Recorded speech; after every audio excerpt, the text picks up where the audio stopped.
The dim glow of the streetlights cast eerie shadows across the deserted parking lot as I pulled into the familiar, graveled space outside the warehouse.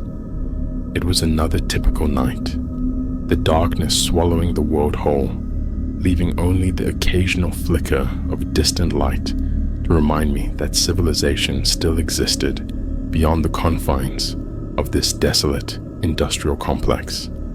My name is Alex, and for the past year, I've been working the night shift at this warehouse. Nestled on the outskirts of town, it stood as a relic of an industrial era long gone, its towering silhouette looming ominously against the night sky.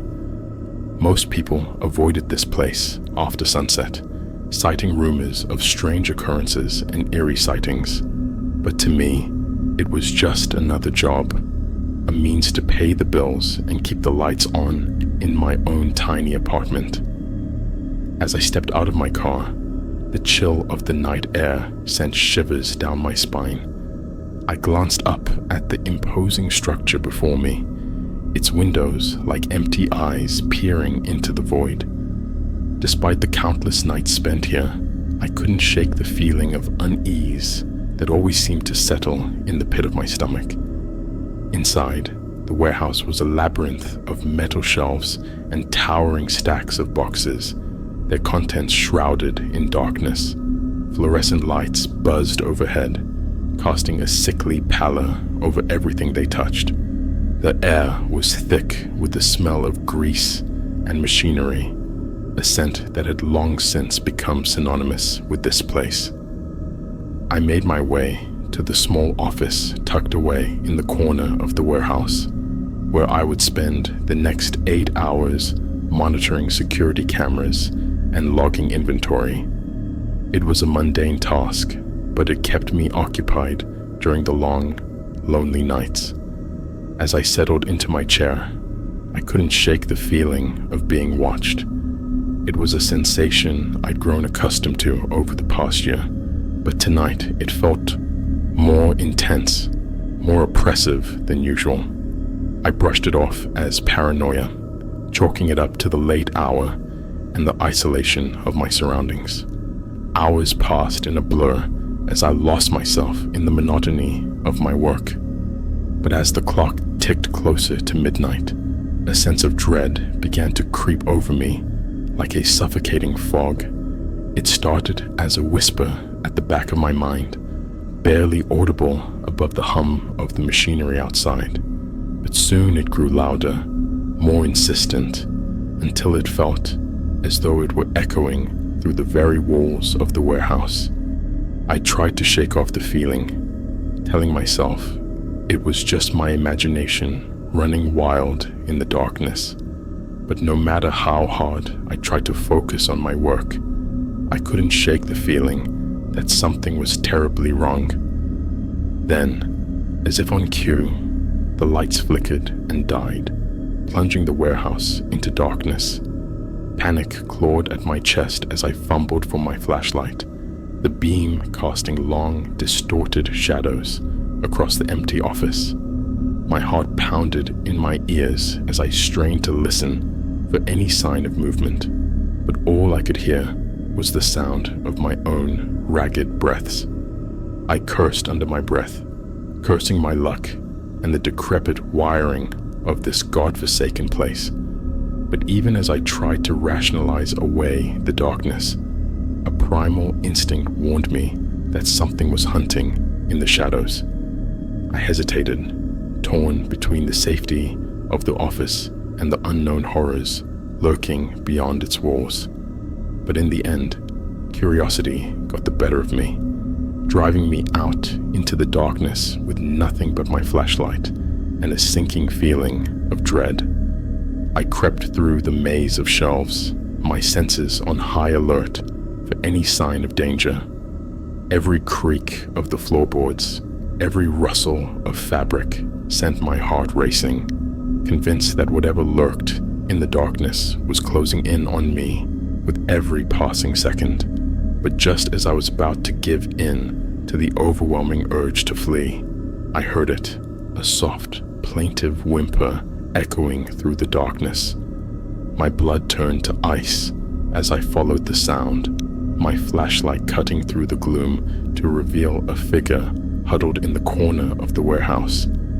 It was a woman, her clothes torn and filthy, her eyes wide with terror as she stared up at me with a mixture of hope and desperation. I stumbled back in shock, my mind reeling at the sight of another living soul in this forsaken place.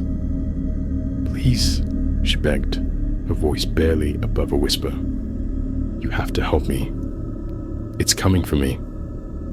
I wanted to run, to flee this nightmare, and never look back, but something in her eyes stayed my hand. A flicker of humanity that reminded me of my own fragile mortality. With a trembling hand, I reached out to her, offering what little comfort I could in this desolate place. And as I did, I felt a presence stirring in the darkness, a malevolent force that hungered for our fear. I knew then that we were not alone in the darkness, that something unspeakable lurked just beyond the reach of my flashlight. But as long as I had breath in my body, I would fight to protect this stranger from whatever horrors awaited us in the night. Together, we stood against the darkness, two souls bound by fate and circumstance in a struggle for survival. And though I knew that the odds were stacked against us, I also knew that as long as we stood together, we had a fighting chance against the terrors that lurked in the shadows. For in the darkness of that warehouse, I learned that true horror lies not in the monsters that haunt our nightmares, but in the depths of our own humanity and the lengths we will go to in order to survive. And as the first light of dawn broke through the darkness, I knew that no matter what horrors awaited us in the night, we would face them together, armed with nothing but our courage and our will to survive. For in the end, that is all any of us can do. Stand firm in the face of fear and never surrender to the darkness that threatens to consume us all. And so, as I sit here now, recounting the horrors of that fateful night, I do so not out of a desire for vengeance or retribution, but as a warning to those who would dare to tread where others fear to go. For in the darkness of that warehouse, I learned that true horror is not found in the monsters that lurk in the shadows, but in the darkness of our own souls and the choices we make in the face of unspeakable terror.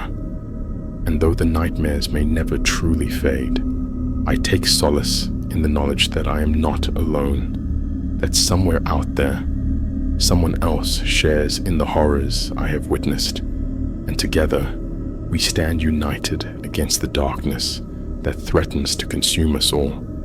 For in the end, that is all any of us can do. Stand firm in the face of fear and never surrender to the darkness that threatens to consume us all. And so, as I close the chapter on this harrowing tale, I do so not with fear or regret, but with a sense of newfound purpose and determination. For in the darkness of that warehouse, I learned that true horror is not found in the monsters that lurk in the shadows, but in the depths of our own humanity and the choices we make in the face of unspeakable terror. And though the nightmares may never truly fade, I take solace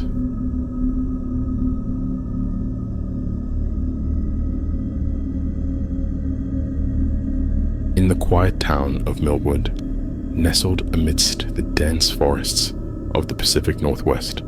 There stood an old, dilapidated factory. The Millwood Textile Factory, once a bustling hub of activity, now stood silent and forsaken, its walls bearing the scars of time. The town had long forgotten the tales that whispered through its corridors, tales of accidents, disappearances, and something darker that lurked within its shadows.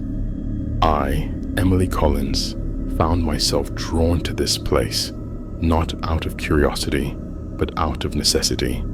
Desperation led me to accept a job as a security guard, working the dreaded midnight shift. Little did I know that this decision would plunge me into a nightmare beyond my darkest imaginings. The first time I laid eyes on the Millwood textile factory, I felt a shiver run down my spine. Its towering silhouette loomed against the moonlit sky, casting an ominous shadow over the town below. As I approached the rusted gates, a sense of foreboding washed over me, but I pushed it aside, reminding myself of the bills that needed to be paid. Inside, the factory was a maze of decrepit machinery and winding corridors, each one more haunting than the last. My supervisor, Mr. Thompson, a grizzled old man with a permanent scowl etched upon his face, showed me to my post, a small, dimly lit room overlooking the factory floor. "Remember, Collins," he muttered, his voice dripping with disdain. "Your job is to keep watch. Nothing more, nothing less." With that, he left me alone in the darkness, the echo of his footsteps fading into the distance. As the hours dragged on, I found myself succumbing to the suffocating silence of the factory, broken only by the occasional creak of machinery or the distant howl of the wind. It was on my third night at the factory that I first encountered the whispers. At first, they were nothing more than faint murmurs in the darkness, barely audible above the drone of the machinery. But as the night wore on, they grew louder, more insistent, as if beckoning me into the depths of the factory. Curiosity getting the better of me, I followed the whispers down into the bowels of the building, my flashlight cutting through the shadows like a knife through butter. The air grew colder with each step I took, sending a chill down my spine that refused to abate. And then I saw them, a pair of glowing eyes peering out from the darkness, their gaze fixed upon me with an intensity that made my blood run cold. I stumbled backwards, my heart pounding in my chest, but the eyes did not waver. They followed me, stalking me through the labyrinthine corridors of the factory until I could bear it no longer. With a cry of terror, I fled back to my post, locking the door behind me and praying for the first light of dawn to banish the darkness once and for all. As the days turned into weeks, the whispers grew louder, more insistent, until they filled every corner of the factory with their ceaseless refrain. I tried to ignore them, to focus on my duties as a security guard, but their presence was a constant weight upon my shoulders, dragging me further into the abyss with each passing hour. And then, the nightmares began. Visions of ghostly apparitions haunting the factory floor, their eyes burning with an otherworldly fire that threatened to consume me whole. I would wake in a cold sweat, my heart racing, only to find that the whispers had followed me into the waking world, their siren song calling me ever deeper into the darkness. I knew then that I was not alone in the factory, that something sinister lurked within its walls, waiting to claim me as its next victim. As the days stretched into months, I became increasingly convinced that I was losing my mind. The whispers grew louder, more malicious, their words twisting and distorting until they were nothing but a cacophony of madness. I tried to tell Mr. Thompson, to warn him of the darkness that lurked within the factory, but he dismissed me as a fool, hysterical woman prone to flights of fancy. And then, one fateful night, the darkness claimed its first victim. I found Mr. Thompson's lifeless body sprawled out upon the factory floor, his eyes wide with terror and his throat torn open by some unseen force. I knew then that I was next, that whatever had claimed him would not rest until it had claimed me as well. With trembling hands, I made my escape, fleeing the factory and never looking back. But even now, as I write these words from the safety of my own home, I can still hear the whispers echoing in the depths of my mind, a constant reminder of the horrors that lurk just beyond the edge of our reality. The Millwood Textile Factory stands silent and forsaken, its walls bearing witness to the horrors that unfolded within its depths. But even now, as the townsfolk whisper tales of the darkness that lurks within its shadows, I know that the true horror lies not in the factory itself, but in the darkness that dwells within the human heart. And as long as that darkness remains, none of us are ever truly safe from its grasp.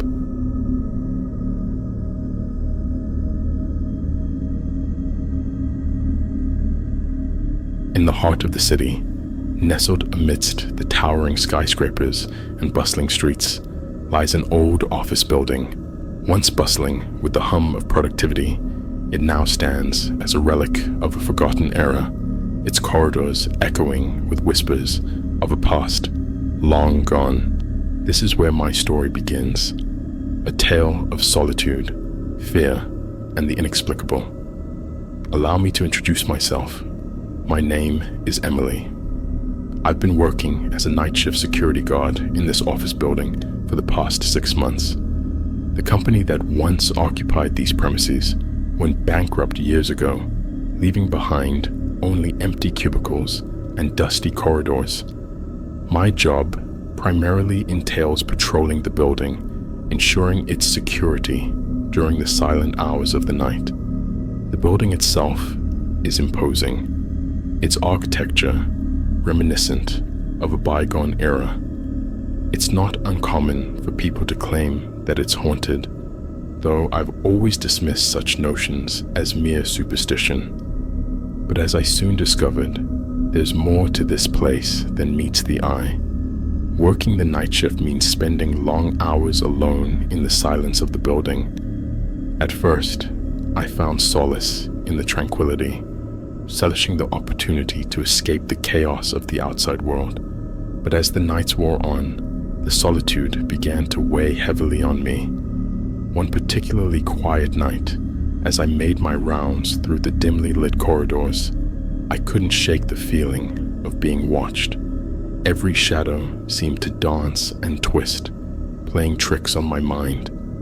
I chalked it up to fatigue and pressed on, eager to finish my shift and retreat to the safety of my home. It was during one of these late night patrols that I first encountered something inexplicable.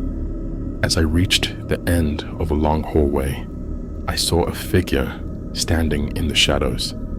My heart skipped a beat as I fumbled for my flashlight, but when I flicked it on, the figure was gone, leaving behind only an empty corridor, shaken but determined to dismiss it.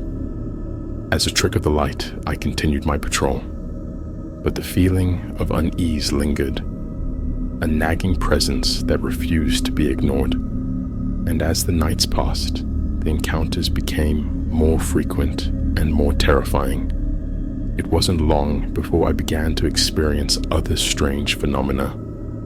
Objects would move on their own, doors would slam shut without warning, and eerie whispers echoed through the empty halls. No matter how hard I tried to rationalize it, I couldn't shake the feeling that something sinister was at play. One night, as I was making my rounds, I heard the sound of footsteps echoing through the corridor. My blood ran cold as I realized that I was the only one in the building. I followed the sound, my heart pounding in my chest, until I reached the source, a locked office with no one inside. As the weeks passed, the encounters became more intense, pushing me to the brink of madness. I started seeing things, shadowy figures lurking in the corners, faces staring back at me from the darkness. Sleep became elusive, my nights consumed by fear and paranoia. I tried to confide in my coworkers, but they dismissed my claims as the ramblings of a sleep-deprived mind. Desperate for answers, I turned to the history of the building, hoping to uncover some clue to the mysteries that plagued me. What I discovered chilled me to the core. The building was built on the site of an old graveyard, its foundations resting upon the final resting place of countless souls. Rumors of hauntings and curses had plagued the building for years, but I had dismissed them as mere folklore. Armed with this newfound knowledge, I resolved to confront whatever malevolent force lurked within the building. Equipped with nothing but a flashlight and my courage, I ventured into the darkness, determined to uncover the truth.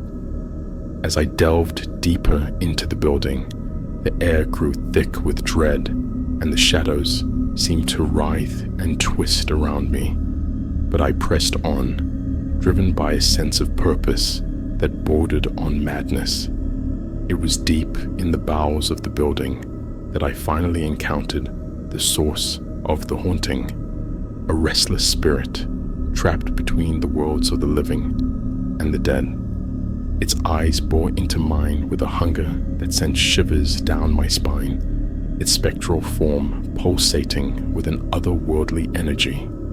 For a moment, time seemed to stand still as we faced each other in silent confrontation, and then, with a sound like the wailing of 1,000 lost souls, the spirit vanished, leaving behind only an empty void.